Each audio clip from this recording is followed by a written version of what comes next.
My parents refused to look after my twins while I was rushed into emergency surgery. They said I was a nuisance and a burden, and that they couldn't miss Elton John's concert with my sister. Lying in the hospital bed, I hired a nanny myself, then cut every tie and stopped all financial support. 2 weeks later, there was a knock at my door. I sit in this sterile hospital room, the beep of machines a cruel metronome to my pain, clutching my phone with hands that tremble like autumn leaves.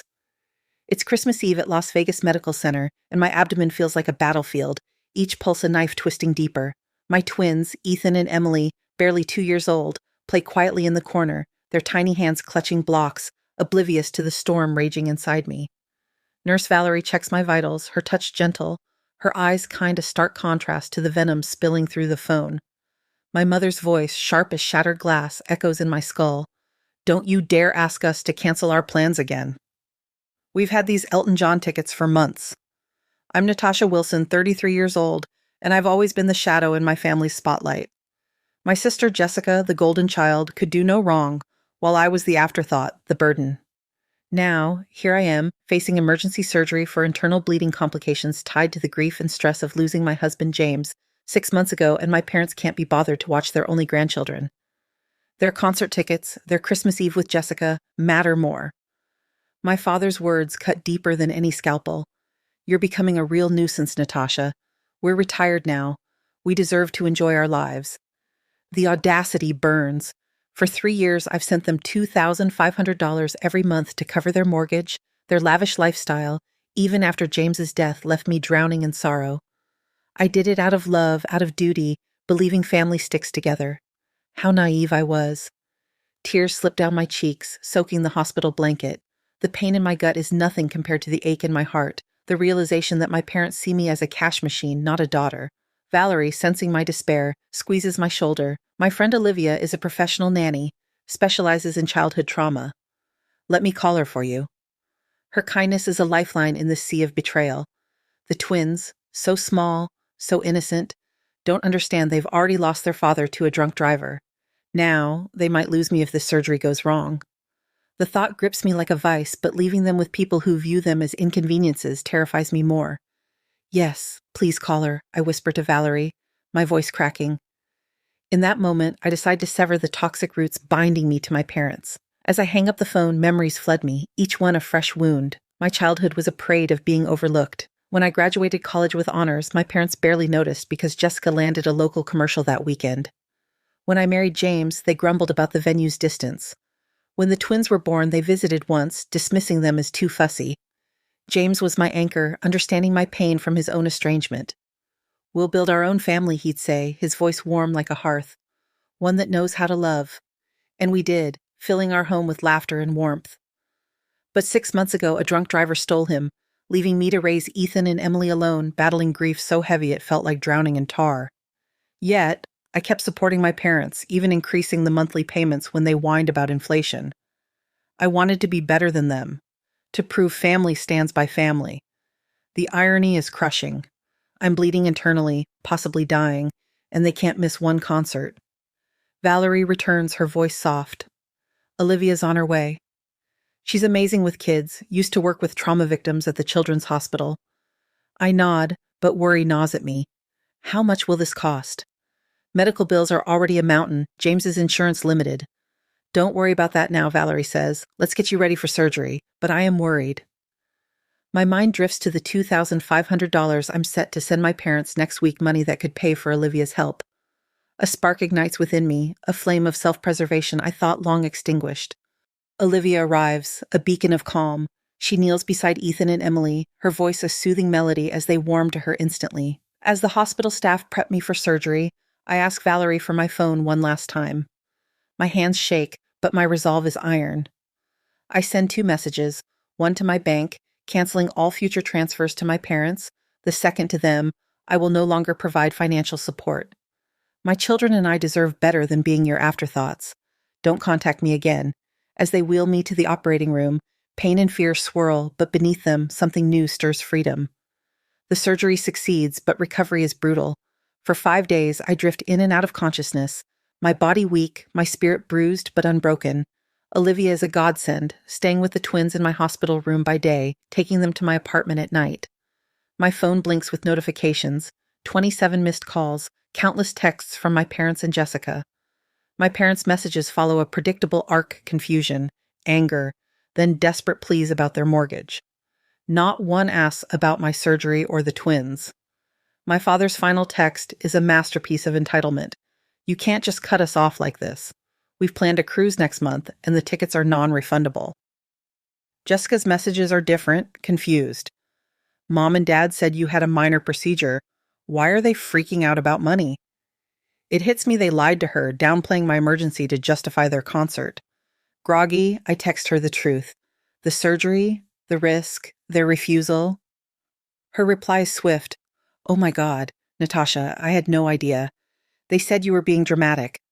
I would have watched the twins if I'd known. I'm so sorry. I believe her.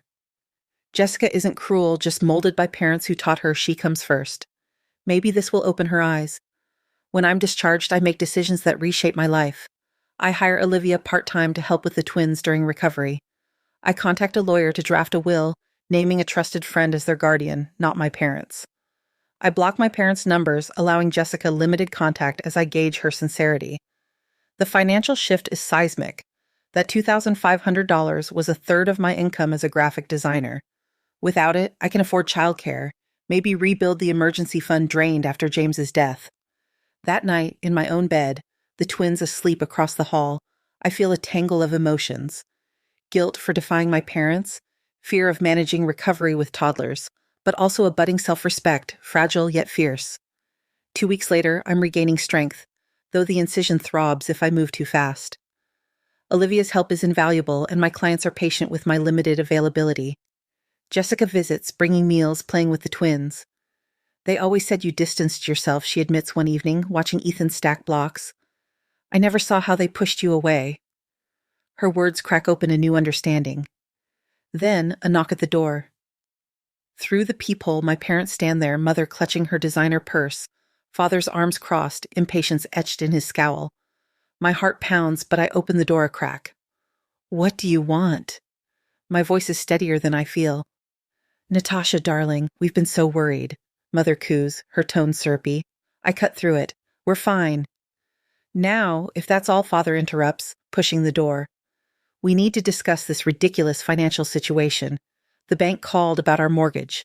We had to dip into our cruise savings. Their gall stuns me. No questions about my health, the twins just money. I told you I'm done, I say. Mother pleads, we've come to depend on that money. We adjusted our lifestyle because of your commitment.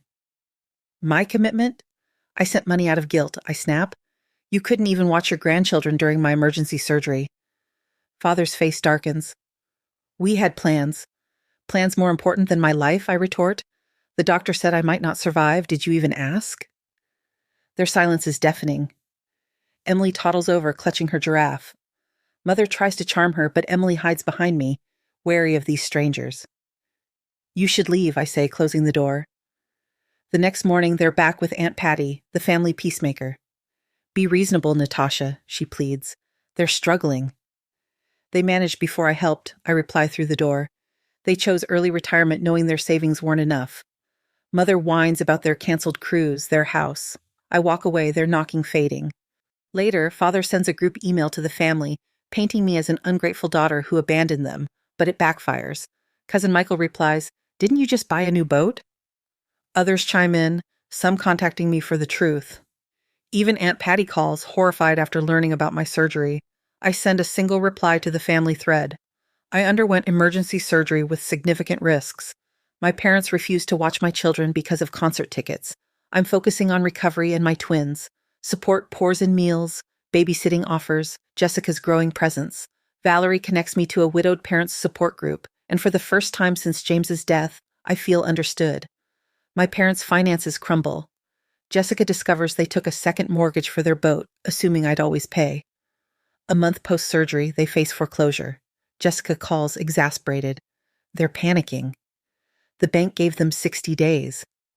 I ask about their retirement funds. Depleted, she says. Spent on the boat and a bad investment. Their desperate texts reveal their true colors. We never thought you'd actually cut us off, Mother writes. We assumed you'd send money again. Their assumption that my boundaries were a tantrum infuriates me. Meanwhile, my life blooms.